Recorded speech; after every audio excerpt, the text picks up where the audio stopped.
How to be less scared and anxious. Good morning, happy Sunday. I'm going to be going over this today. Something that's helped me a lot, and I know I've spoken a lot before about, starting Fruci Fit, before that public speaking struggles, eating disorders in the past as well. This all comes back around, you could say, to confidence, to beliefs about what other people think about you. So, good morning, Dorian. If you're coming in, give me a hello. If you're coming on replay, drop a replay. Let me know if you found it helpful.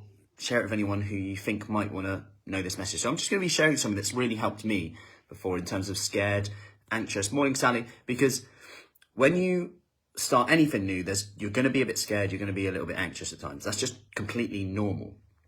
And sometimes, morning, Jill, sometimes we let this impact whether we do something or not.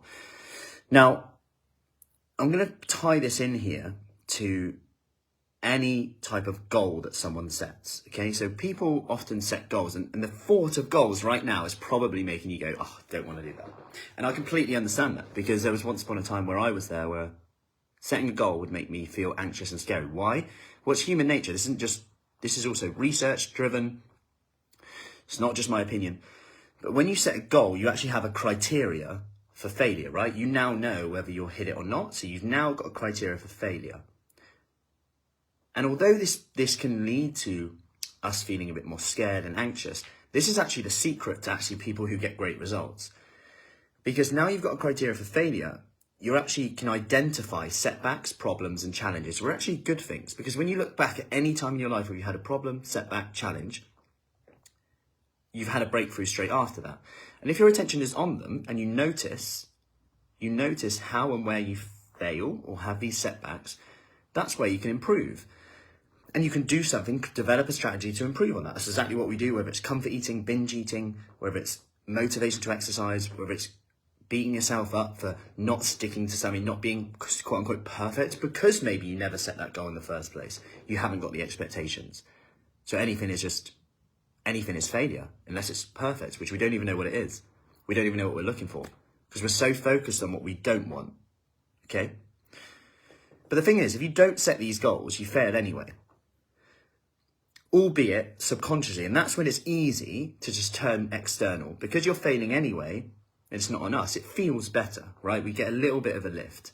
So for example, instead of doing my public speaking and facing that fear years ago, I could just put my energy into something that is nothing to do, like football, or complain about the referee, complain about something else, complain about the weather, complain about the roadworks, complain about the government, whatever. You can just externally do it, and that will just satisfy the need that something else is wrong externally.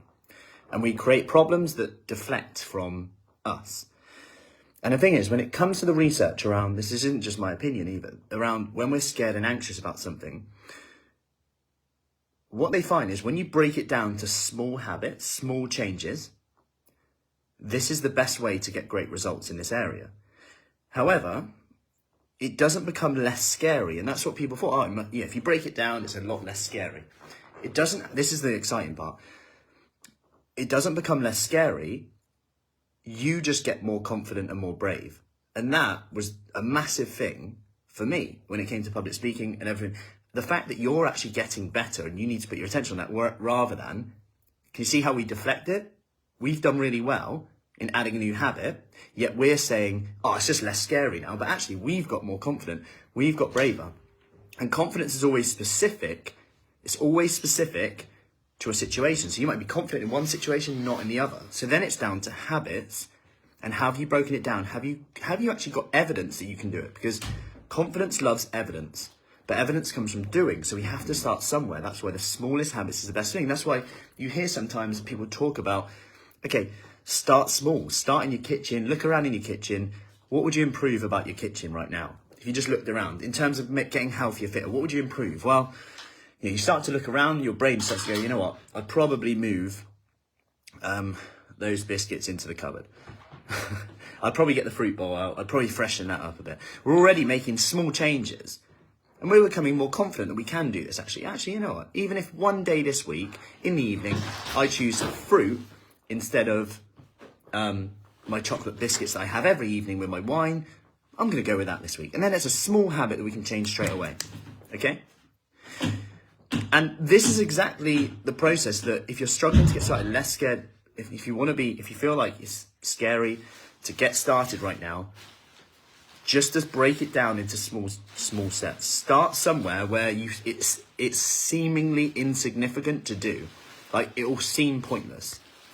But I can procrastinate and put off recording my audiobook, which I was meant to do by April, and I haven't even started it yet, for the reason that I keep thinking I've got to do an audiobook.